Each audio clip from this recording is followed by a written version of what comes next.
So we're working on the block technique. Basically the goalkeeper engages the ball to form as big a barrier behind the ball as they possibly can in order to try and protect all four corners of the goal by using all four limbs and the central part of the body. So we're going to look at now the process around blocking, okay? So very important that as a goalkeeper you have the capability to work both ways, turning left and right, but also to recognise and pick up the triggers as you're working. So a simple way of doing this to start with, we're just going to work the same distance away from the ball, and I just want you to get in a ready position. And all I want you to think about is you're kind of mirroring what I do. So if I step onto the ball with my right foot, you're going to turn to your left side, okay? If I step on with my left foot, you're going to turn to the opposite way there. Theory behind that is if I step in with my right foot to finish there, I'm more than likely going to finish down that side of your body. So you'll turn that way because that's the biggest part of the shape of your body that will cover that side of the goal. And likewise with that side. You ready? Good. Well done. Yep. Good. Good. Good. And relax. Okay. So, good lad, well done. So you're picking up the triggers now, okay? So it's just really based off my movement towards the ball, okay? Now, if I go with my right foot, you're going to turn to your left, so drop into shape for me. So what I'm thinking about now, Jack, you've actually started to move forward and engage the ball, okay? Now, very important, obviously, the ball's on the floor, so we want to close off the space down on the floor to start with, okay? And we're working centrally in the goal, okay? So you're not going to cover all of that area of the goal there, but you're engaging the ball, so it's more that central block of the goal that you're protecting, okay? So think about now, as you drop, you're going to turn, so stand up for me, and we'll go through the process. So as I step, now you start to turn your left foot out, and you bring the right knee down in towards the back of the left heel. Important, if you can, that you try not to plant your knee. Because if you plant your knee, as you progress and you go into more game-related practice, if you plant your knee and now the ball gets moved rather than played towards you, it's a little bit harder for you now to change your body position, lift your body position and change and go the opposite way. So as you drop into the shape, yes, drive your knee towards the floor and kill the space underneath, but try not to touch the floor with your knee, okay? Minimise the gap there in the middle between knee and heel. So and turn again. So as I play, you drop into that shape, okay? So you've turned the foot out, you've got the knee driven in, and you've killed the space in the middle and underneath and through, so you can't get nutmegged in essence, okay? Now, very important as you drop in, Jack, that you keep your upper body forward, and it's as big a shape and frame as it possibly can be. So if you drop into shape again, there, try and keep that part of your body facing forward, because if you start to turn now, it kind of halves your body shape, but also your head isn't able to see the ball. So you bring your body there, your upper body facing forward, you want as big a frame as you possibly can. So if the ball does get lifted, that part of your body now acts as a save mechanism rather than it going through you and into the goal there. Does that make sense? Try and keep your head down looking at the ball, because that's where the danger is. And that will also bring your shoulders forward and bring your hands slightly forward. So your body weight, we need it to be forward. So now when you look at the save mechanism that is your body, okay? So if I play the ball there, your left leg now is the save mechanism, yeah? If I happen to come across the ball a little bit, but it's still low and it comes across your body now, you've still got a save mechanism in your back leg there, okay? If I lift the ball, in other words, that's what we talked about, keeping your body shape square and forward. If I lift it, now that part of your body save is a save mechanism. If I go to lift the ball over you from there now, your hand and arm is another save mechanism if I'm playing that side. And again, if I swivel on the foot and then look to play across you there, but lift, now that hand and arm is a save mechanism. So the whole body there, in terms of that shape, becomes a save mechanism for you when you use your blocking shape. Now we've moved on to two balls. Again, it just becomes a little bit more realistic. I'm still not going to play the ball, but again, I'm just going to think about you recognising which way you're going to turn, which way you're going to move, depending on my movement towards the goal.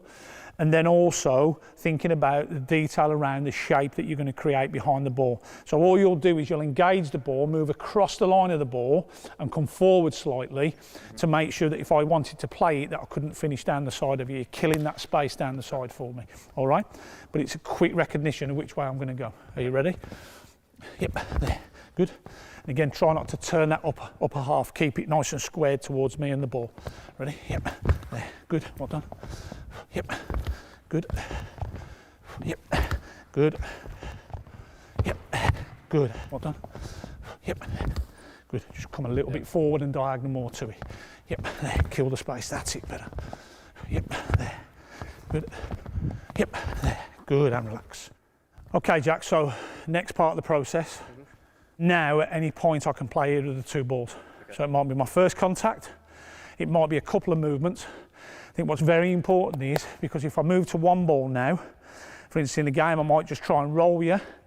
Try not to plant your knee. Yep. Because if I go there and then suddenly I move to that one now, you've got to be able to get across quickly and kill the space in behind the ball there. Okay? Ready? There. Good. Yep. Yep. Good. Well done. And that's the importance there, Jack, of killing that space between knee and heel. Yep. If that's too open or you lunge into it, the space is too big and I can play through. Yeah? Okay. Ready?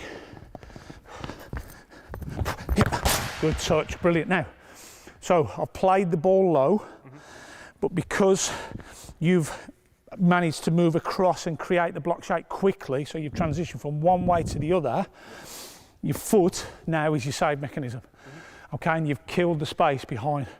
So even though it's not a hand save, or you've managed to get your body in a position where part of your body now becomes the save mechanism. Ready? Yep, good. Yep, don't plant that knee. Good, yep. Ah, now, see, for me there now, the knee in too tight, yeah? So fine lines. So I think you just needed to extend your foot a little bit further, because notice as you dropped into it, I'm there, my body, I'm not going to go central. So you can just throw that foot out a little bit more, okay? Very important you pick up the body shape triggers now as well. Okay, ready? Yep. Good. Yep. Yep. Good, better. So it's hit your toe and it goes. Yep. Good. Good.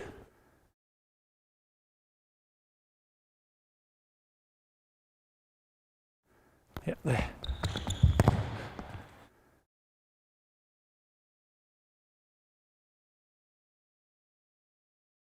As I receive now, I open up, Jack. So I've received, there might be a pivot and I'm turning on playing there. But you know now, as I play there, you're now picking up the distance that ball's travelling. And that now dictates where you can get to. Yep. Hold. Yes, there you go. Good, you're in. Yep. Good. Brilliant.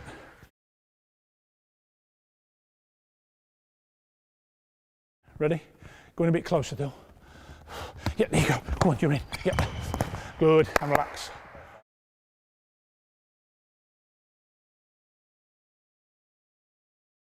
You can vary your angle and distance slightly, Dill. Yep, go on in. Yep, yep. Okay, so ball's been played over, Jack. So now you've decided to come and engage. So you've made the distance up really well. I think the key thing is now that you're looking for your triggers. So key will be my body shape. So if I'm closed off there, I'm probably more than likely going to go with my right foot down your left hand side. So if my body shape's telling you that, then you'll turn to your left, okay? Because what you want to do is close off that side of the goal. Now if I'm more open, or I want to turn and go with my left foot, so if I'm squared up, there's a chance that I can go across you there. If I open up now and go with my left foot, there's a chance that I can pull it across you there. So that would mean that you'd turn the opposite way. Yeah. What we're asking you to do is cover the biggest part of the goal that you can, depending on the triggers that you're seeing in front of you. I think the other key thing is as well, try and keep your body square. Yeah. So as you drop, try not to half your body shape by turning. So that's important that you keep your head forward. You don't turn your head, you don't turn your shoulders, you keep your body square and forward facing towards the ball, so as big a shape as you can possibly be, but also there's no gaps when you drop into your shape. Keep the space in the middle and through you, underneath you, as tight as we can. Now the other thing is, why is a toe poke a difficult one for you? There's no backlift. Yeah, so there's no triggers, there's not a lot of backlift, okay? So again, the timing of you engaging the ball and dropping into your shape, in particular if you know or you've got an idea the toe poke's coming, vitally important that you do it quicker, you do it earlier, so that you've got your shape quicker. All right, yep, hold, yes, still, yeah, go on then, you're in, good.